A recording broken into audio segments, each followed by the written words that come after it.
Hello la team, bonjour à tous. On se retrouve pour faire un petit point crypto ce dimanche 20 octobre 2024 avec le Bitcoin qui est peut-être sur le point de tout exploser. On va voir, mais sur le graphique. Et j'ai l'impression que là, il est bien parti pour nous faire une magnifique hausse et puis après entraîner avec lui tout ce qui est altcoin et autres. Et ça, on verra comment je peux le percevoir sur les graphiques. Et on a également au niveau des actualités, donc des ETF Bitcoin qui enchaînent depuis cette semaine-là des niveaux records. Donc des niveaux records depuis le mois de mars. Donc comme vous savez, on injecte un maximum de liquidités sur le marché.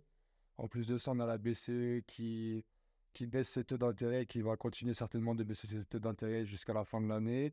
On va peut-être se retrouver avec des taux d'intérêt à 2,53% d'ici la fin de l'année. Donc c'est mécanique après.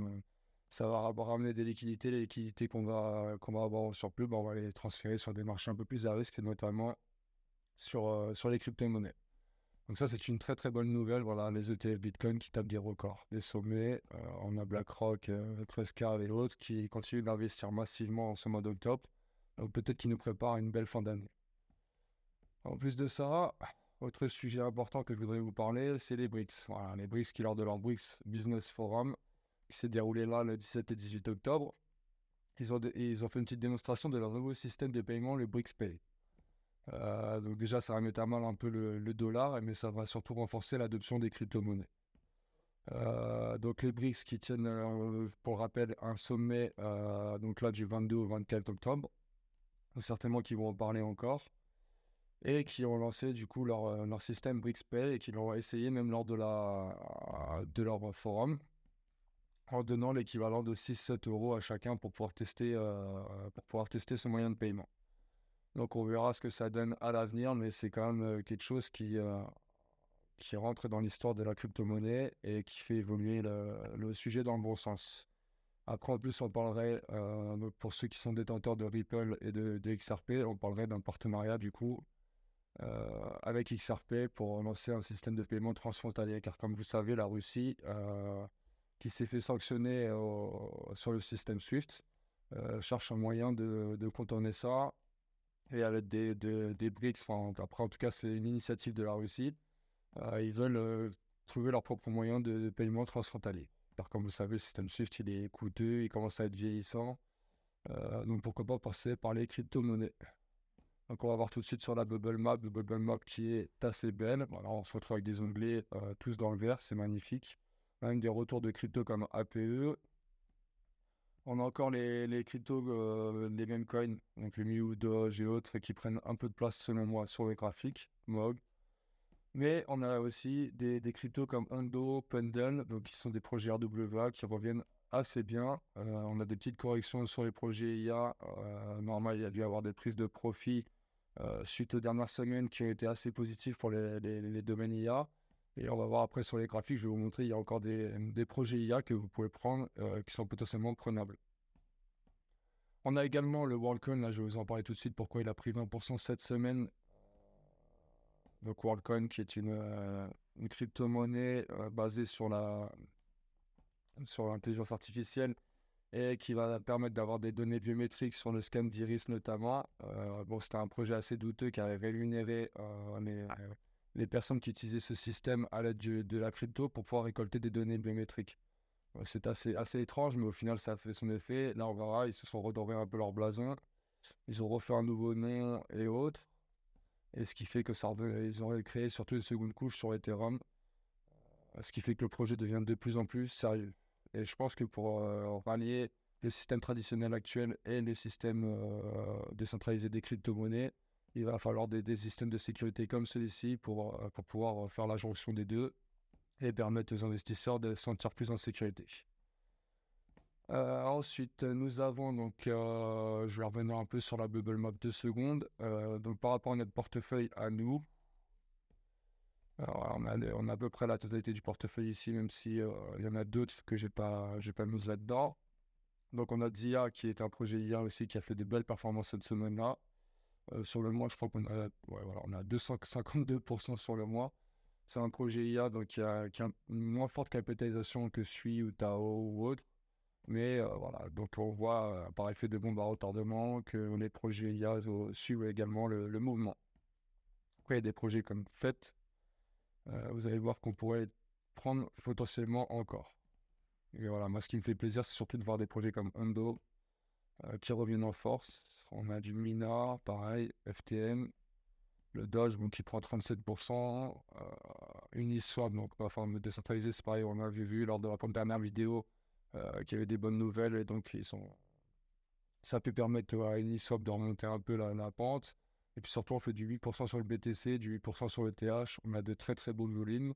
Donc là, c'est le week-end, 13 milliards, c'est rien du tout. Mais dans la semaine, on est plutôt sur du 40 milliards, voire on a frôlé même les 50 milliards, il me semble. On voit que sur l'heure, le jour, la semaine, le mois, l'année, tout est au vert. Donc voilà, le Bitcoin ne demande qu'à exploser et je pense que c'est ce qu'il va faire très très prochainement. On va aller du coup, oui, voilà, il y a eu aussi une petite news concernant les ETF. Donc Grayscale qui souhaite investir, convertir leurs fonds en crypto en ETF.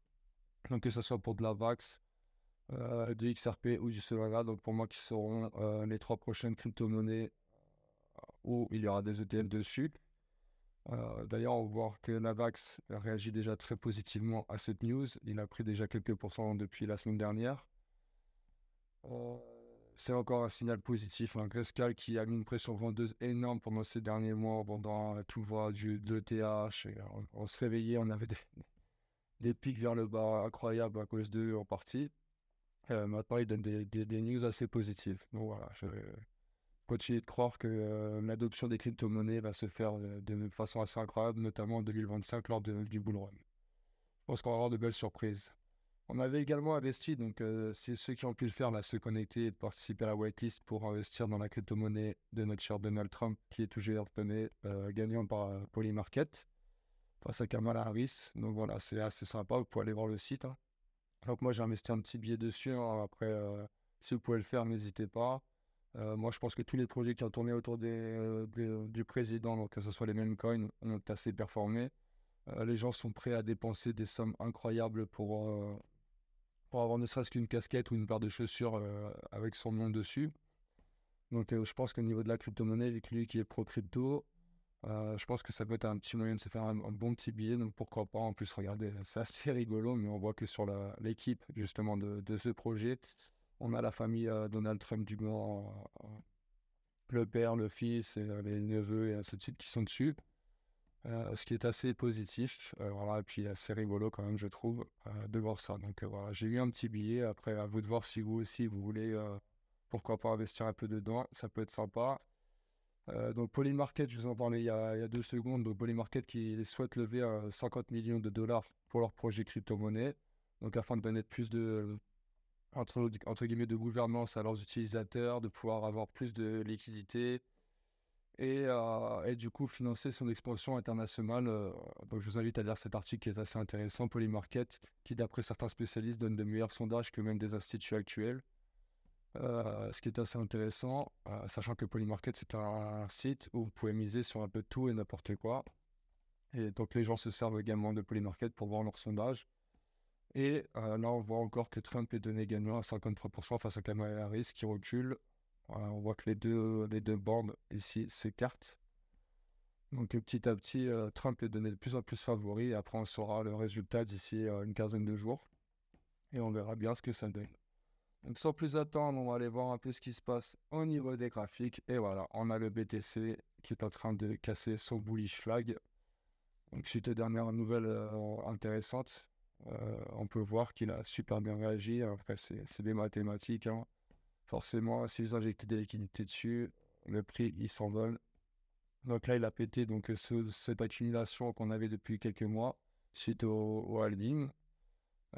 Ce qui est assez intéressant, c'est que ça forme et un bullish flag, comme je vous disais dans la vidéo précédente, et également, on pourrait considérer ça pour les chartistes, d'une poignée de tasses. Donc c'est pareil, c'est 2 signaux hyper bullish. Et ce qui fait que si on reconduit donc soit la dernière hausse de ce bullish flag, ou soit la dernière, comment dire, le centre de cette tasse, juste ici, on peut voir que ça peut atteindre des prix dépassant même les 100 000 dollars, entre les 80 et les 120 000 dollars, on va dire à peu près. Donc, pour moi, le Bitcoin ne va pas tarder à exploser. Et à la suite de ça, il va certainement emmener pas mal d'altcoins avec lui. Il y a des altcoins qui ont déjà commencé à exploser et d'autres qui ont encore sont en attente. On peut voir dans le total Total 3, donc qui est comment dire, la capitalisation boursière de toutes les crypto-monnaies, excepté le Bitcoin et l'ETH. On peut voir qu'il nous a fait une figure assez similaire et qu'il est en train de le casser à la hausse, du coup, ce canal, ce bullish flag. Il a fait un retest dessus et puis là, il est en train de repartir. Donc, c'est-à-dire que là, on commence à avoir pas mal de liquidités sur les altcoins, ce qui est assez intéressant, voilà. Et donc, normalement, de ce qu'on a vu historiquement parlant, une fois que ça pète à la hausse, les altcoins, c'est pareil. Donc, on peut avoir une alt season qui peut être assez sympathique, sachant qu'il y a des objectifs. Je vais vous le mettre en weekly, je ne sais pas si on le voit un peu mieux. Il y a des objectifs assez élevés concernant la date de fin du bull market, voilà, la fin prévisionnelle. Hein. Donc, si on se réfère aux anciens cycles, on arrive à peu près sur fin novembre. Donc, on verra tout au long de ce bull run à quel moment nous pourrons récupérer des liquidités sur quel sujet crypto retirer et lesquels investir, ceux qui vont, parce que vous savez que ça va péter en fonction des semaines et des mois, et qu'il y aura des cryptos qui vont péter en avance, un peu comme les projets IA récemment. Il y en a qui ont récupéré du profit, qui ont certainement investi sur d'autres projets. Moi, sur ce bull market, j'ai visé notamment les projets IA et RWA en sujet principal. Maintenant, c'est à vous de voir ce que vous voulez investir. Moi, personnellement, c'est ce que j'ai fait. On peut voir également sur le VIX, donc, qui est l'indice de la peur des indices, les indices qui ont fait des nouveaux ATH également fin de semaine dernière. On peut voir qu'il est en train de rechuter, ce qui est assez intéressant. Donc là, cette mèche-là, c'était le 5 août, donc suite à la hausse des taux d'intérêt du Japon. Donc une grosse frayeur sur les marchés. Il y a le marché qui a coulé, voilà, ça a fait un petit, ce qu'on appelle Black Swan. Et derrière, c'est en train de rebaisser gentiment. Donc plus on est dans le vert de ce graphique, et plus le marché est stable et on a des chances d'avoir des crypto-monnaies qui explosent. On a également l'USDT donc, qui est en baisse, la dominance de l'USDT qui est en baisse, ce qui est très bon signe aussi pour notre bull market. Alors comme vous savez, les gens quand ils investissent, ils récupèrent leur monnaie des stablecoins, donc en l'occurrence l'USDT qui est, on va dire, le plus dominant des stablecoins. Ils récupèrent les sous dessus et les réinjectent dans des crypto-monnaies comme le Bitcoin, l'Ethereum pour faire augmenter leur capital. Et après, une fois qu'ils ont atteint leur zone de récupération de profit, ils pourront les remettre sur des stablecoins histoire de protéger leurs gains et qu'ils ne bougent plus. Donc on verra certainement qu'il y aura une réaction au niveau des 4% et on verra quel projet on pourra récupérer à ce moment-là. Je pense que je ferai une autre petite vidéo à ce moment-là. On n'y est pas encore là, mais dans les prochaines semaines et les prochains mois à venir, je pense qu'on aura des choses assez sympathiques. Donc au niveau des projets, on va faire un petit tour rapide pour finir. Avec le Cardano, voilà, c'est assez laborieux, mais on sent qu'il a envie de se redresser également. Donc pourquoi pas, on est sur des zones d'achat assez intéressantes. Pour moi, il est toujours prenable. On peut viser des fois à x10 facilement. Donc pourquoi pas prendre un peu de Cardano. Le Algo, c'est pareil. Là, on peut viser des sommets. Algo qui fait partie du projet notamment de Quant, XRP et autres. Donc pour moi, qui est sur une bonne phase. En daily, si je me mets un peu plus en daily d'ailleurs, on peut voir que les moyennes mobiles se rejoignent. On a un RSI qui repasse quasiment au-delà des 50%, ce qui est assez intéressant. Et on a toujours ces fameux épaule-tête-épaule, vous verrez, il y en a assez régulièrement, donc on en voit un peu partout sur les graphiques. Donc là, j'en ai un petit en daily. Une fois qu'il pète, généralement, voilà, ça repartira à la hausse. L'Atom Cosmos, donc moi c'est pareil, j'ai réinvesti dessus, j'ai remis des billes, j'en avais racheté en 2022-2023. Et là, j'en rachète maintenant de l'Atom Cosmos parce que pour moi, c'est un projet qui a du sens. On a Injective qui est dessus sur cette blockchain. Et je pense que c'est une blockchain qui demande qu'à exploser et qui a quand même un bel avenir devant lui. On est sur des prix très très beaux. On a également un épaule-tête-épaule. On avait une divergence haussière. Donc l'air part gentiment. On est quand même sur des prix assez abordables. Vous voyez, on est sur du 4$, 4,50$. Et on peut atteindre potentiellement des 45$, donc soit 1 x 10 pour moi au bas moment. La VAX, donc comme je vous dis, qui a très très bien réagi, donc c'est pareil, hein, regardez la structure du graphique, c'est quasiment toutes similaires. Donc on a un épaule-tête-épaule, on a de la divergence baissière, on a la chose qui repart, celle-là on a déjà un peu plus pété que l'Atom Cosmos, mais potentiellement c'est ce que vous pourrez voir venir sur l'Atom. Voilà, vous voyez que moi c'est pareil, j'ai rechargé ici, j'en avais acheté en 2023, même bien avant, là ici. Donc, vous voyez que c'est un projet qui pète bien, surtout si on a des prochains ETF qui sortent dessus. Donc, le Bitcoin, je vous ai déjà fait un peu le tour. Le DOT, Polkadot, c'est pareil, c'est laborieux, mais regardez, encore un épaule tête épaule qui arrive. Vous voyez que là, le marché, il est vraiment en phase de retournement. Le pôle tête épaule, donc c'est un des signaux que j'avais repéré en fin 2022 pour le Bitcoin et ce qui m'a permis de commencer à investir dessus. Euh, et d'anticiper un peu la dernière hausse, donc depuis les 15 000 dollars. Et du coup, bah, là, quand je vois des signaux comme ça sur les marchés, j'y vais quasiment les yeux fermés. Pour moi, c'est des signaux très très positifs. Les figures chartistes ont tout leur sens dans le milieu de la crypto-monnaie. Je ne dis pas que ça est utilisé sur tous les types d'actifs, notamment les forex ou autres. Mais en tout cas, sur la crypto-monnaie, moi, c'est quelque chose que j'ai testé et qui s'avère plutôt positif. Et assez simple d'utilisation pour le coup. Donc là, vous voyez, c'est pareil, hein, on avait quand même une divergence haussière également avec le RSI. On a un RSI qui passe au-delà des 50%. On a un épaule tête épaule, Polkadot pour moi, vous pouvez investir encore dedans. Parce que là, ça va peut-être être les dernières semaines, voire les derniers mois, pour pouvoir investir sur les altcoins. L'Ethereum, donc pareil, on a investi dessus, on a un magnifique en daily épaule, tête, épaule. On est venu rechercher une grosse zone ici de polarité. On a fait quelques petits trades dessus dans le groupe Telegram que vous pourrez toujours rejoindre, le lien est dans la description. Et on est en train d'aller chercher, essayer de taper le TP2. Donc elle s'est cassée de justement cette épaule, tête, épaule à la hausse. Une fois qu'on l'aura cassé, on ira chercher pourquoi pas un TP2. On se rappuiera sur cette zone pour aller chercher pourquoi pas un renfort. Et on continuera d'essayer d'accompagner cette hausse au mieux possible. Dans les projets également que vous pouvez continuer à investir, il y a le Fetch AI. Donc projet pareil sur l'intelligence artificielle. Donc il nous a fait un épaule tête épaule également. Il a cassé cette zone de tendance. Pareil, il a fait un pullback dessus, il repart. On était dans une zone de rechargement correcte, à savoir la zone ETE. Donc tous les signaux sont au vert pour pouvoir réinvestir dedans. Donc pourquoi pas, le prix est encore assez abordable aux alentours de 1,40 dollars. Et puis pour moi, c'est un projet qui va aller chercher facilement. Pardon. Même s'il est dans l'ombre de Tao ou autre, c'est un projet qui peut facilement aller chercher les 10-15 dollars à la fin du bull market. Ensuite, nous avons donc FTM que j'avais partagé dans le groupe, pareil, les regardez, on le voit direct, hein, épaule, tête, épaule, on casse la ligne de tendance, hop, on réagit dessus, et on est reparti à la hausse. Donc là, je pense qu'on va aller chercher le TP1 dans les prochaines semaines, sans problème, à moins qu'il y ait des mauvaises nouvelles. Je pense qu'on va aller chercher le TP1 assez rapidement, puis TP2, voici les objectifs que j'ai donnés dans le groupe Telegram. Donc FTN, pour moi, qui avait annoncé des bonnes nouvelles en changeant un peu leur système. Pour moi, c'est encore un projet sur lequel vous pouvez investir à long terme. Maintenant, idéalement, vous aurez dû le prendre en même temps que nous. Vous aurez de meilleurs profits, mais à long terme, voilà, si vous êtes quelqu'un qui vise le long terme et qui savait patienter jusqu'à fin 2025, il a tout son sens. Injective, je vous en parlais un instant, et c'est ce qui pour moi va faire repartir également Atom. Donc, il y a le même schéma, hein, j'invente rien, épaule, tête, épaule.